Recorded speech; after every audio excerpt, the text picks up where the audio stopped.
శ్రవణ నక్షత్రమైన స్వామివారి నక్షత్రము. ప్రతి శ్రవణ నక్షత్రం రోజు మేము ప్రతి నెల శ్రవణ నక్షత్రం స్వామివారి కళ్యాణోత్సవం చేయించినాం. అట్లా 12 నెలలు చేయించినాము. 12 నెలలు కానీ 14 మందికి వివాహం కూడా కుదరడం జరిగినది. అంతేకాక అనేక మహాత్మ్యములు చాలామందికి దేవుడు చూపించినాడు. నేను ఈ స్వామిని నమ్ముకొని ఎందరెందనగా నమ్ముకోండి. నా కొడుకు ఈ రోజు ఒక సాఫ్ట్వేర్ నుంచి ఢిల్లీలో ఒక పెద్దగా గవర్నమెంట్ జాబ్ వచ్చినది ఆయన దయ వల్ల.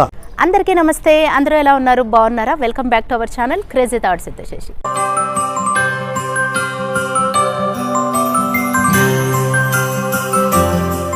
ఓం నమో వెంకటేశాయ.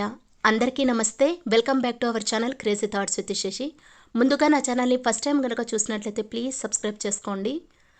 ఇక్కడ బంధువుల ఇంట్లో ఫంక్షన్ ఉంది. అందుకోసం హిందూపురం నుండి ప్రస్తుతం నేను కళ్యాణదుర్గంకి వచ్చాను. ఇది వరకు మా బంధువులు చాలాసార్లు చెప్పారు. కళ్యాణదుర్గంలో ఆర్టీటీ హాస్పిటల్కి ఎదురుగా బళ్ళారి రోడ్లో శ్రీ పద్మావతి గోదాదేవి సమేత శ్రీ వెంకటేశ్వర స్వామి దేవస్థానం ఉంది, మీరు వీడియో తీయొచ్చు కదా అన్నారు. అందుకోసం నేను ఇక్కడ రిటర్న్ ఊరికి వెళ్లే ముందు వీడియో తీసేకి వెళ్తున్నాను. ఈ దేవాలయం చాలా బాగుంది.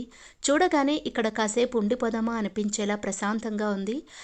ఈ దేవాలయం సమయ వేళలు ఉదయం 7 గంటల నుండి 10 గంటల 30 నిమిషాల వరకు, సాయంత్రం 5 గంటల నుండి 8 గంటల వరకు.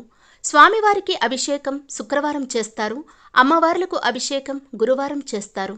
ప్రతి పౌర్ణమి రోజు శ్రీ సత్యనారాయణ స్వామి వ్రతం జరపబడును. ఒకవేళ మీరు పూజ చేయించాలనుకున్నవారు స్క్రీన్ పైన ఆలయ కమిటీ వారి కాంటాక్ట్ నెంబర్ ఇస్తున్నాను. ఒకరోజు ముందుగా వారిని సంప్రదించగలరు. ఇక్కడ విశేషంగా భక్తులచే శనివారం సాయంకాలం ఆవు నేతితో దీపాన్ని వెలిగిస్తారు. ఈ దీపం వెలిగించడం వలన లక్ష్మీదేవి అనుగ్రహం కలుగుతుంది. ప్రతి శనివారం సాయంకాలం 5 గంటల 30 నిమిషాలకు మహిళా మనులచే విష్ణు సహస్ర పారాయణం ఉంటుంది. ఈ దేవాలయ వార్షికోత్సవం ప్రతి సంవత్సరం వైశాఖ శుద్ధ ఏకాదశి రోజు వార్షికోత్సవ ఉత్సవాలు జరుగుతాయి. ఈ దేవాలయం ఇంత అద్భుతంగా నిర్మించాలని ఈ ఆలయ కమిటీ చేసిన కృషి, పట్టుదల, సంకల్పమే నేడు ఈ ఆలయం ఇంత చక్కగా రూపుదిద్దుకుంది. ఈ దేవాలయానికి ఈ స్తంభాలు ప్రత్యేక ఆకర్షణగా చెప్పవచ్చు. నా ఛానల్ని ఫస్ట్ టైం చూస్తున్నా లేక సబ్స్క్రైబ్ చేసుకోకపోయినా దయచేసి ప్లీజ్ సబ్స్క్రైబ్ చేసుకోండి.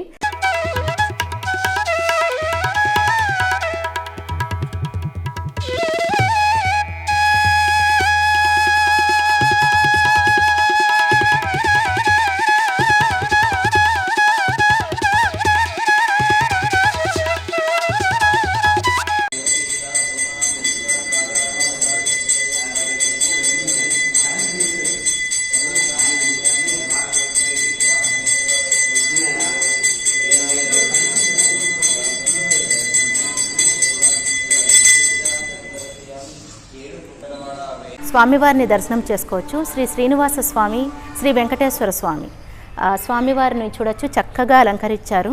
ఇక్కడ కళ్యాణదుర్గంలో అతిపెద్ద దేవాలయం అండి. ఈ దేవాలయం ప్రతిష్ఠించి 2 సంవత్సరాలు అవుతుందంట. ఇక్కడ ఆలయ కమిటీ వారు చెప్పారు. పద్మావతి అమ్మవారు, మహాలక్ష్మి అమ్మవారు అని కూడా పిలుస్తారట. మరి ఇక్కడ అమ్మవారి దర్శనం చేసుకోవచ్చు.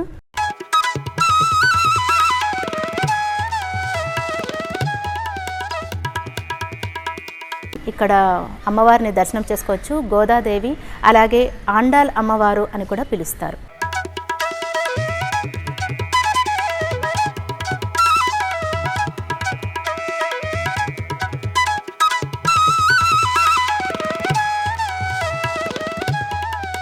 జయ విజయ దేవులను మనం దర్శనం చేసుకోవచ్చు.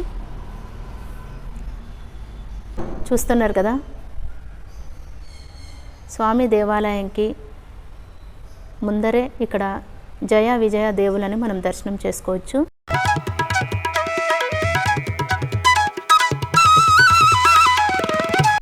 స్వామికి ఎదురుగా వినాయకుడు అలాగే గరుడదేవుణ్ణి మనం దర్శనం చేసుకోవచ్చు. శ్రీ వెంకటేశ్వర స్వామి దశావతారాలు కూడా ఈ దేవాలయంలో మనం ఇక్కడ పైన చూడవచ్చు.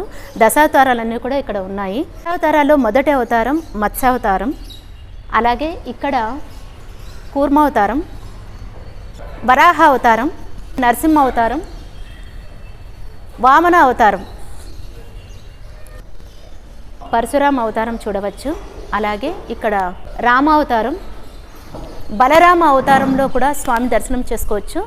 కృష్ణావతారం, కల్కి అవతారంలో కూడా స్వామి మనకు దర్శనం ఇస్తున్నారు. శ్రీనివాస కళ్యాణం కూడా మనం ఇక్కడ దర్శనం చేసుకోవచ్చు. స్వామివారి కళ్యాణానికి ఏ ఏ దేవుళ్ళు హాజరైనారో కూడా మనం ఇక్కడ చూడవచ్చు.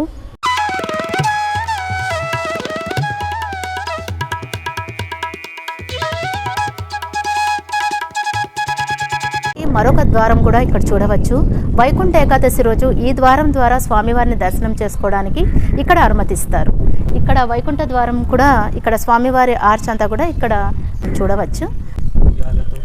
ఆలయ కమిటీ సెక్రటరీ రాఘవేంద్ర గారితో మరిన్ని విషయాలు తెలుసుకుందాం. నమస్తే సార్. నమస్తే అండి. ఎలా ఉన్నారు సార్? బాగున్నామండి. బాగున్నారు. మీరు ఎక్కడి నుంచి వచ్చారు? మాది హిందూపురం సార్. మీ దేవాలయం చాలా బాగుంటుంది, వీడియో తీయమని చెప్పారు మా బంధువులు, అందుకోసం నేను ఇక్కడికి రావడం జరిగింది. ఈ దేవాలయం ఎప్పుడు సార్? 2022లో ప్రతిష్ట జరిగిందండి. దేవాలయం 8 ఏళ్ళు శంకుస్థాపన తర్వాత 8 ఏళ్ళ తర్వాత ఈ ప్రతిష్ట జరిగింది. అంతా 16 మంది కమిటీ మెంబర్స్ ఉన్నాము. 16 మంది కమిటీ మెంబర్స్ అందరూ సమిష్టిగా కృషి చేసి ఈ దేవాలయం ఏర్పడింది. 8 ఇయర్స్లో కంప్లీట్ చేశారు సార్? 8 ఏళ్ళు. 8 ఏళ్ళు పట్టింది. ఈ దేవాలయం యొక్క విశిష్టత? ఈ దేవాలయంలో 2022లో ప్రతిష్ట చేయించినాము. ప్రతిష్ట చేయించిన తర్వాత శ్రవణ నక్షత్రమైన స్వామివారి నక్షత్రము, ప్రతి శ్రవణ నక్షత్రం రోజు మేము ప్రతి నెల శ్రవణ నక్షత్రం స్వామివారి కళ్యాణోత్సవం చేయించినాం. అట్లా 12 నెలలు చేయించినాము. 12 నెలలు కానీ 14 మందికి వివాహం కూడా కుదరడం జరిగినది. అంతేకాక అనేక మహాత్మ్యంలో చాలామందికి దేవుడు చూపించినాడు. మన దేవాలయంలో ప్రతి పౌర్ణమికి సత్యనారాయణ సంవ్రతము, ప్రతి వారము శనివారం నేతి దీపము మరియు వార్షికోత్సవము మొదలగునవి చేయించుచున్నాం. మేము తిరుమలలో ఏ విధంగా చేస్తారో అదే విధంగా అదే శాస్త్ర ప్రకారము ఆగమ శాస్త్ర పద్ధతిలో ఇక్కడ పూజలు నిర్వహించుచున్నాం. ఆలయ కమిటీ వారి నేమ్స్ అన్ని కూడా చెప్తారంట. ఓం నమో వెంకటేశాయ నమో నమః. ఈ మన ఆలయంలో కమిటీ 16 మంది ఉన్నారు. మన ఆలయ కమిటీ చైర్మన్ గారు కీర్తిశ్రీ శ్రీ జయం పురుషోత్తం గారు ఈ ఆలయం నిర్మాణంకు విశేషంగా ఆయన కృషి చేసినారు. ఈ విధంగా ఏర్పడడానికి ముఖ్య కారకులైన జయం పురుషోత్తం గారు కీర్తిశ్రీ దేవుని సన్నిధి చేరుకున్నారు. మరియు ఇక ఆలయ కమిటీలో నేను సెక్రటరీగా పనిచేస్తున్నాను. శ్రీ జి ప్రసాద్ గారు ట్రెజరర్ మరియు కమిటీ సభ్యులు ఎంవి జగన్నాథం, డాక్టర్ శివప్రసాద్, రామ్ ప్రసాద్, బీకేహెచ్ రాజగోపాల్, భవనాసి రాజు, బిఆర్ బాలాజీ, సికే రాజు, చిందనూరు సత్యనారాయణ, జేకేబి సుబ్రహ్మణ్యం, కరణం రాము గారు, ఎంవి జగన్నాథం, ఎంవిఎస్ రాంబాబు, తాయి మురళి, ఉదయగిరి మురళి మొదలగు వారందరూ మన కమిటీలో సభ్యులుగా ఉన్నారు. ముఖ్యంగా ఈ దేవాలయం 36 సెంట్లతో నిర్మాణం గావించబడినది. అందులో 18 సెంట్లు కమిటీ వారు తమ డబ్బుతో ఖరీదు చేసుకున్నారు. మిగిలిన 18 సెంట్లు ఈ స్థల యజమానులు మొదట ఈ స్థల యజమాని అయిన శ్రీ కరణం రామనాథ్ గారు, కరణం విశ్వనాథ్ గారు మరియు వాళ్ళ సోదరులు అందరూ కలిసి దేవాలయానికి సగభాగం విరాళంగా ఇచ్చినారు. వారికి మా కమిటీ తరపున ఎంతో కృతజ్ఞతలు తెలియజేస్తున్నాము. ఓం నమో వెంకటేశాయ. ఇక్కడ నేను గుడి దగ్గర మొక్కునే కానీ వచ్చినాను. ఒకసారి కిందికి పడింటే నా తలభాగం అంతా పగిలిండే. కుట్లేపించుకొని దేవుని మొక్కుని పోతే ఆ రోజు నుంచి నేను స్వామికి మొక్కుని సేవ్ చేసేకి కానీ టెంకామర్లు మా సారు రాఘవేంద్ర సార్ గారు చెప్తే సరే సార్ అని చెప్పి సేవ్ చేస్తున్నాము. ఆయన కోసం మేము ఏమో స్వామి అని మొక్కుంటే నా కొడుక్కి పెద్దగా ఉద్యోగం వచ్చి ఆయన దయవల్ల ఈరోజు ఎవరైనా కానీ భక్తులందరికీ అనుకోయింది ఏమనుకుంటే అది జరుగుతూ ఉందమ్మా ఈ గుళ్ళో. ఎక్కడైనా మేము అసలు ఇట్లా అనుకుంటున్నాం. మేము భక్తులందరూ ఏం మొక్కున్నా కానీ ఏ భక్తుడైనా కానీ ఏం మొక్కుంటాడో అది కోరిక తీసే వెంకటేశ్వర స్వామి శ్రీ శ్రీ శ్రీనివాసుల స్వామి ఏమనుకుంటే ఈ వెంకటేశ్వర స్వామి కట్టించిన పుణ్యాతుకులు చేవ చేసేవాళ్ళు కానీ బాగా మొక్కుని పోతే చాలమ్మా. ఈకున్నా కానీ ఏమి ఇచ్చినా ఈకున్నా కానీ చాలా కోరికలు తీర్చేవాడు వెంకటేశ్వర స్వామి. చాలా చూడండి, ఎవరు మొక్కోండి, బాగా అనుకోయిందల్లా చేసే దేవుడు మా అందరికీ కొలువైన దేవుడు వెంకటేశ్వర స్వామి.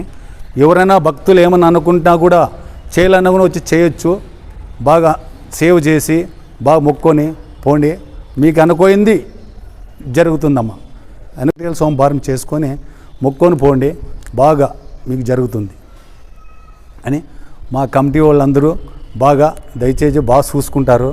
బాగా అంతా కమిటీ వాళ్ళు అందరూ మొత్తం అంతా 18 మంది ఎవరు ఒకటే పద్ధతిలో బాగా చూసుకుంటారు దేవుణ్ణి. ఇప్పుడు బాల్స్ ఇంకా డెవలప్మెంట్ చేయాలని, ఇంకా కావాలని, స్వామిని ఇంకా బాగా చేయాలని కోరుకుంటామమ్మా.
ఈ వీడియో మీకు నచ్చిందని అనుకుంటున్నాను. ఈ వీడియో కనుక మీకు నచ్చినట్లయితే ప్లీజ్ లైక్ చేయండి, అలాగే షేర్ చేయండి. ఇంకా నా ఛానల్ సబ్స్క్రైబ్ చేసి మరింతగా నా ఛానల్ని సపోర్ట్ చేయండి. Thanks for watching.